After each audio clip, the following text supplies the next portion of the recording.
Um, Hello and welcome again to another edition of Minutes with Mez. Joining me today, I have sophomores Frankie Pika and Henry Huth, and they're here today. They're members of our FBLA group here at the high school, and some pretty cool stuff going on with FBLA we just wanted to highlight for them. So, first of all, thank you two for coming today. It's always nice to have guests on the show. Let's start off with last year. It was really cool. I was talking with Mrs. Hopkins, who's the advisor.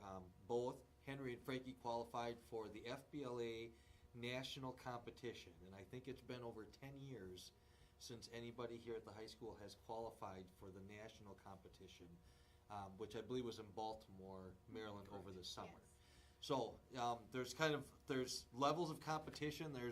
You take a test to qualify for a state competition, and then if you do well enough at state, you qualify for nationals. So first, congratulations to both of you. And then what did you guys compete in last year?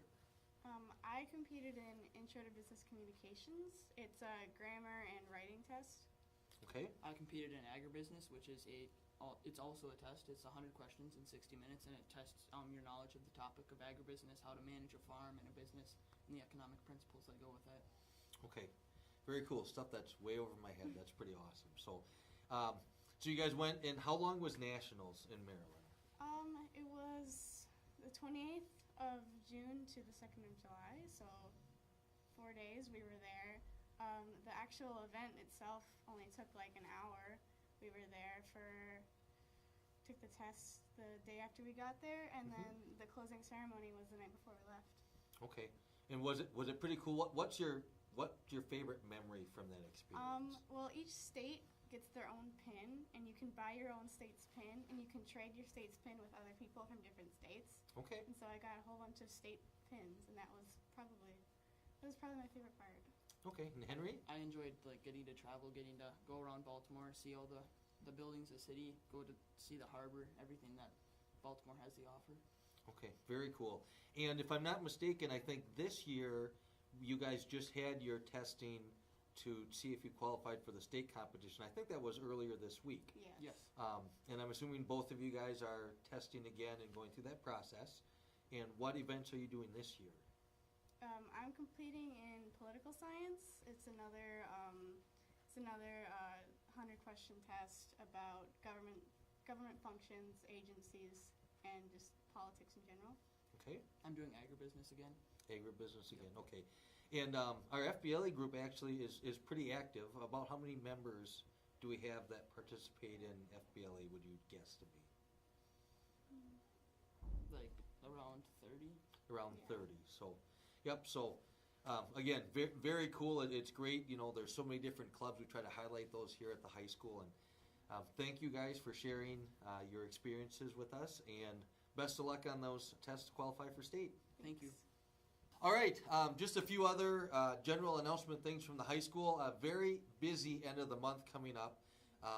First up, coming in about a week and a half, Wednesday, January 30th, we're having our all-school PBIS celebration with our Winter Activity Day. Permission slips went out last Monday. We've got a bunch of them turned back in. They're due back today.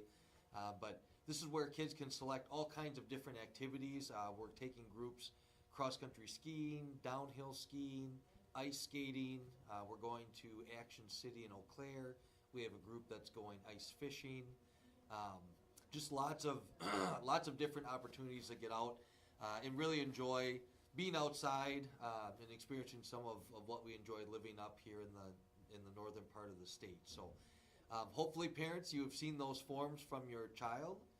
If you haven't, ask them about it. Find out what they want to do. Every year we have more and more participation. So, we really want kids to come out and enjoy the day. It's really a great time to just build some memories of high school and enjoy interacting with each other, your teachers, in kind of a different environment. So we've got that coming up on Wednesday the 30th. The following day, Thursday the 31st, is parent-teacher conferences. So for second trimester, we have our parent-teacher conferences. Those will run from noon until 8 p.m. on Thursday. You should have received an email and talked about if you have the ability to log on to your Skyward account and schedule a conference. So if you know 6 o'clock is the best time for you to come in, you can actually go on, look at your child's schedule, and schedule a conference for that time so that when you show up, the teacher will be available for you. If you don't have the ability or you want to take the time to schedule, we certainly welcome walk-ins. So stop in the office, get a cookie, we'll get a schedule so that you can go meet your child's teachers. We really encourage as much participation as possible. It's one of those things with our trimester schedule. All of your students will have different classes than they had first trimester. So it's really important. You come in and meet with your teachers. Okay, and finally, Friday, February 1st is going to be a teacher in-service day. So not next week, but the week after. A lot of stuff to close out the month. Winter Activity Day on Wednesday. Oh, I almost forgot we're going to bowling too. It's spare time bowling. So that's another option for Winter Activity Day. But Winter Activity Day on Wednesday, and then Thursday there's no school for students, but we have parent-teacher conferences. And then Friday, again, February 1st, there's no school for students, but we will have teacher in-service. So busy time coming up.